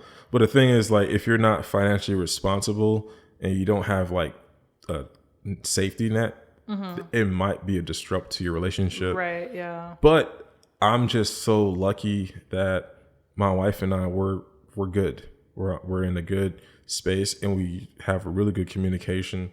Like, I'm writing a freaking book, and she's looking over it. She could care less about content creation, but she's like, oh, this will make Guil happy? Cool. Whatever. Yeah. That's awesome. Like, I'll talk like every Tuesday. So here's the thing. So every Tuesday for the podcast, like this past Tuesday I was off. Yeah. So I'm driving, picking her up, and Toby's on there. And she's like, oh, this the live stream is on? And then you say something, oh, I hear Leandra, or I hear, where's the other guy? I was like, Ron. Ron was in there. Yeah. I was like, no, it's just these two. You didn't hop in? I'm like, no, busy. She's like, no, the fuck you're not. Like, you're off today. You could have hopped in. And I'm like, fuck, you're right. You know, like, and even like last night, there's another podcast called the Live at the Barbershop. Yes. Every Friday night they do live stream. And then last night, we had the house in chaos, like I told you, off podcast. Right. We have contractors and working. And I went to go get some pizza. 9:00 hit. So I come back and I'm listening to the live stream. She's like, you know, you can go live with them, right? You have everything upstairs. I was like, no, I just want to hang out and watch Atlanta with you. And but it's good to just have a good support system to where sometimes I don't want to create, and I'm not allowed, but it's more so like I'm given the freedom to just be myself. Yeah. But I know a lot of people, a lot of creators couples, who aren't. I used to do still do, but I used to do consultations at my home, and a lot of these guys will bring their wives or girlfriends or their potential partner that they're investing in. Big man, chill this out. So we want her to podcast. So teach her right now. I want to make some money back. I will make some money back. And I'm just like, oh, geez. So it's now this girl, this woman, she's being pressured to learn how to create content, and she doesn't even know how to open or shut down a Mac computer. And she may not even want to do that. Like she really wants to create, but she doesn't have any computer knowledge about editing. And this, there's the one guy, he's like, obviously a drug dealer. I mean, just obviously. And it was just like, he's this young guy driving like a Mercedes AMG, just drove up, dropped her off, and she had like these expensive Tom Ford stuff and all these expensive gowns. And we did a 2-hour consultation, which was like $400. I charged $200 an hour, and he just paid willingly. And we did one more consultation, and he was like asking her like, "Yo, like, what did you learn?" She's like, I learned that I gotta learn a lot more. Like it's a lot. Yeah. And you can't just learn in 2 hours. And I just can't understand. Well, I understand it, but I'm so grateful that I'm not in that situation where it's like, yeah, I understand money is money. Like, but the thing is, like, I have the ability to learn or work at my own pace. Yeah. Like it's great. No, that is awesome. And like, your wife is like so supportive, and she doesn't like, like box you in or close you off to things like that, which is fantastic. That's one of the things I love about like your marriage and like Ron's marriage as well, because it seems like y'all both have like really awesome supportive wives. I feel like Ron is where's he in Baltimore? Michigan. He's Michigan Guil. Like he's the Guil over there. Like he and I have the same favorite car. Like he's driving it now. Oh, like the Pontiac G8. Yeah. Like he's when he got it or he was getting it, and I was like, that's my favorite car. He's like, me too. I'm like, whoa, that's a weird thing to say. Like it's GXP, just like it's a weird thing. Like, oh, you like the same thing I like. Yeah. And then I almost went to the route of theology as well. I used to be a youth church leader. Right. Yeah. And it's like, one roll of the dice, I could have been Ron, just crazy. Easily. Yeah. No, like it's true. And like y'all are both really into anime. And yeah. Oh, yeah. Yeah. Heavy. Yeah. But yeah, I'm just grateful that life played out the way it did. Life is so... It could be pretty hectic for other people, but I like to, like we said earlier, go with the flow. Like, let it happen. Yeah, because there's only so much that you can control anyway. Yeah. So you might just focus on what you can control. Like if you can't, like if certain things can't happen because like your car breaks down or like like you don't get that job or something. It's like, well, what are you gonna do? You gotta keep going. Yeah, like, I've not gotten the job a lot. Yeah. Like, or just investing time in like with a potential client that you can create content with, and then it doesn't pan out because they're one person in the studio with you, then they're another person outside. And like I was saying earlier, like I've been very cautious of working with different creators because it's like, yeah, I really like this guy, we have a lot in common. I really like this girl. We have a lot in common, but then she's like a fascist hater person who's like evil or had this dark past, and it's just, oh man, I just can't imagine. Like, I don't have a lot of followers now. I mean, I might have some influence. I mean, I got you to buy a mic. Look at me, I'm rich. Give me the money, Amazon. Rich, bitch. But it's like at the same time, I'm so scared of other creators collaborating with other people because they like them on one platform. And then you find out years later, so-and-so did a podcast with this person. And this, like, they're trying to stop the show Beef, or they're trying to take it off Netflix. Right, yeah. And it's like, I wholeheartedly understand, but I'm just so fearful of being in a scenario where, like, I do a podcast with Leandra and she turns out to hate iPhone people. And I'm like, whoa. Like, you don't hate iPhone people, do you? No, of course not. Okay. Just making sure. I mean, I don't see an iPhone charger in here. So there's an iPhone. I do have an iPhone charger. Okay. Yeah.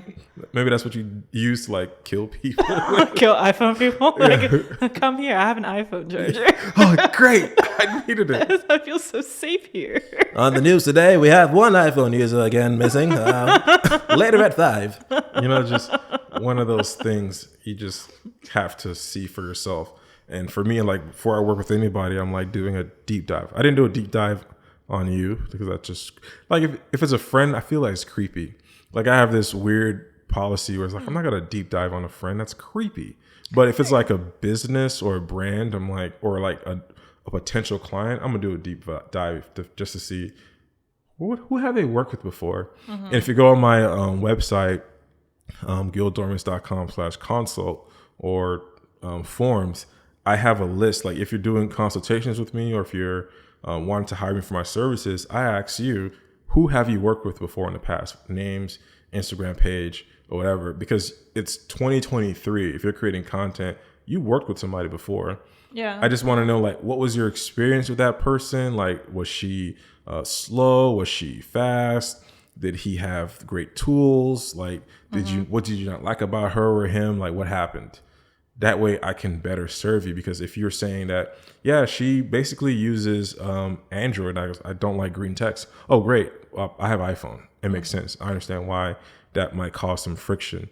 But if you tell me, yeah, I just didn't like her because she wasn't smart, or I think she was dumb, I'm like, oh, wow, you must have some weird entitlement issues. Therefore, now you don't qualify. I don't want to work with somebody who, you know, says somebody is stupid because this person's a content creator. They know more about anything than you. Right. Yeah. That's true. So yeah, those are like some things that I do now, and it's like, for me, even with like friends, like when I saw you at the coffee shop, I'm like, okay, great. She has a Mac. She's definitely going to be a cool person. Oh, yeah. Like, she has a computer. Good. Like, I'm working with a client right now who doesn't own a computer in 2023. He just has like an iPhone 14 and he wants to start creating content. Doesn't own a camera, doesn't own a computer. And I'm just like, how can I help you? Like, you can't do anything. You need a computer. Right. Yeah. And a camera. I mean, unless you're just going to record like on like your phone recorder, and then, I mean, it's possible. Yeah, it's just it's like, possible, but it's going to be friction. It's going to cause a lot of unnecessary hiccups. Like, if he's not doing it already right now on his iPhone, then he is not going to do it. No, it's not. Yeah. No. Just a waste of time. Yeah. Yeah.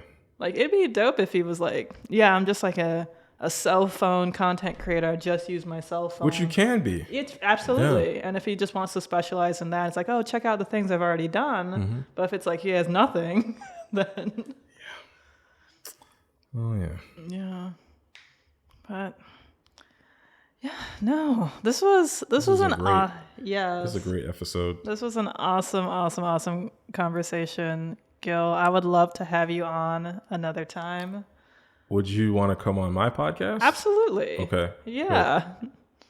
Like, say less. Yeah, I was thinking about doing it like virtually, but I was like, nah, I think in person is probably better. Yeah, because you're just down the street. Yeah, doesn't make any sense. Yeah. Next time we'll use the Roadcaster. Okay. Yeah. Well, it's going to be yours, Roadcaster, anyway. Want me to bring my focus around? Yeah. Want me to feel useful? Right. Guil, it has been a pleasure. Thank you so much for joining us. And where can people find you? Do you have anything that you'd like to promote? They could find me on Twitter, at SHINGUIL. Also, check out my podcast, the Guil Podcast, everywhere you listen to podcasts. And check me out. Definitely, probably the next episode coming soon. Leandra is going to be on there, so I'll be dope. Hey, I'm excited. I'm looking forward to it. And yes, thank you all so much. As always, you can, email me at agreeablegrayarea@gmail.com. And I'll put all the information in the description. But yes, thank you so much for listening, and I'll see you on the next one. Bye. Bye.